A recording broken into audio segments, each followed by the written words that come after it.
बेरमपुर मध्य प्रदेश की वादियों में बसा एक खूबसूरत गांव। लेकिन इस गांव में छिपे थे कुछ ऐसे भयानक रहस्य जिन्होंने उस सदी में निवास करने वाले साहसी लोगों के दिल में भी एक खौफ पैदा कर रखा था।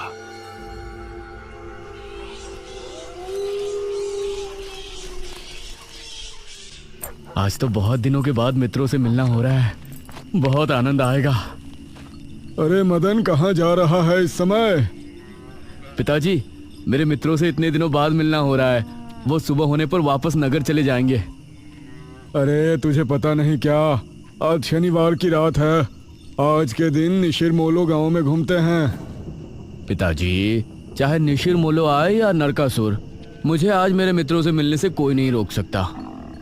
ठीक है, लेकिन ध्यान रहे, जैसे ही तुमको उनके कदमों की आहट सुनाई दे और उनका वो मंत्र जिसको वो दोहराते हुए आगे बढ़ते हैं, तो उन्हें बिना देखे किसी ऐसी जगह छिप जाना जहां से ना वो तुमको देख सके ना तुम उनको। और जब तक उनकी आवाज आना बंद ना हो जाए उनके सामने नहीं आना।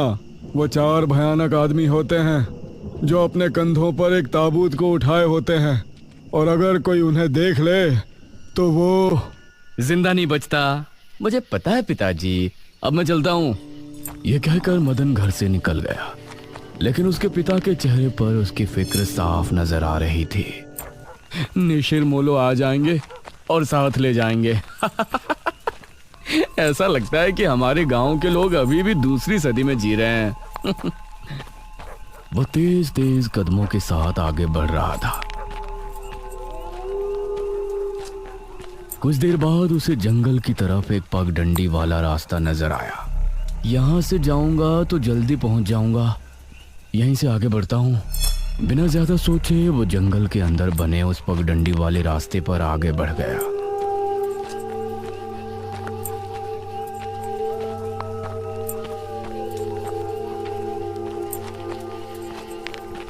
आज तो बहुत मजा आने वाला है, मिलकर खूब मदिरा पान भी करेंगे।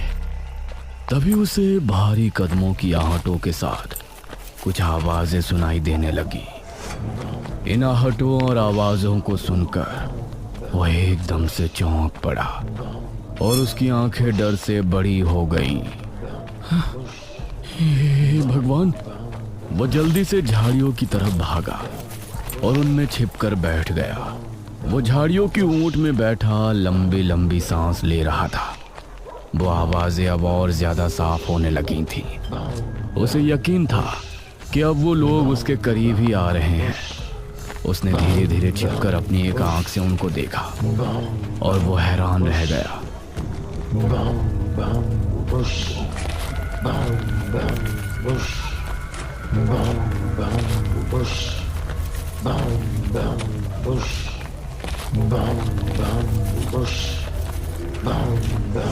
हे भगवान, मैंने इन्हें देख लिया। हाँ। मदन पूरी तरह से झाड़ियों में छिप गया और कुछ देर अपनी सांस तक रोके वहां छिपा रहा। फिर उसने धीरे से झांक कर देखा तो अब वो लोग कहीं नजर नहीं आ रहे थे। हाँ, लगता है चले गए। वो वहां से निकला और दोनों तरफ देखा तो वहां कोई नजर नहीं आया। हाँ, शुक्र है भगवान। उसने एक कदम बढ़ाया ही था कि तभी उसे फिर से वही आवाजें अपने ठीक पीछे से सुनाई देने लगी। उसने एक झटके से पलटकर देखा तो वो चारों ताबूत वाले शख्स ठीक उसके पीछे खड़े थे।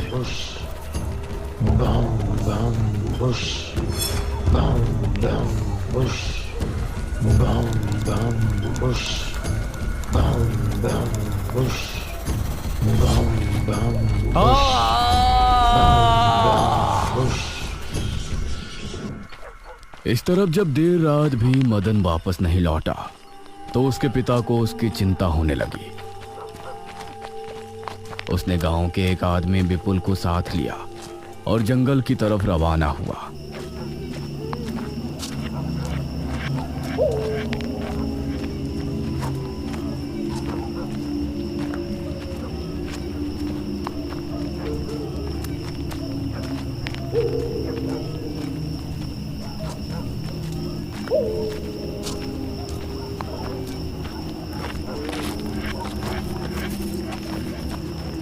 काफी देर बाद एक बरगद के पेड़ के पास जाकर उनके कदम रुक गए और आंखें खौफ से फट पड़ी।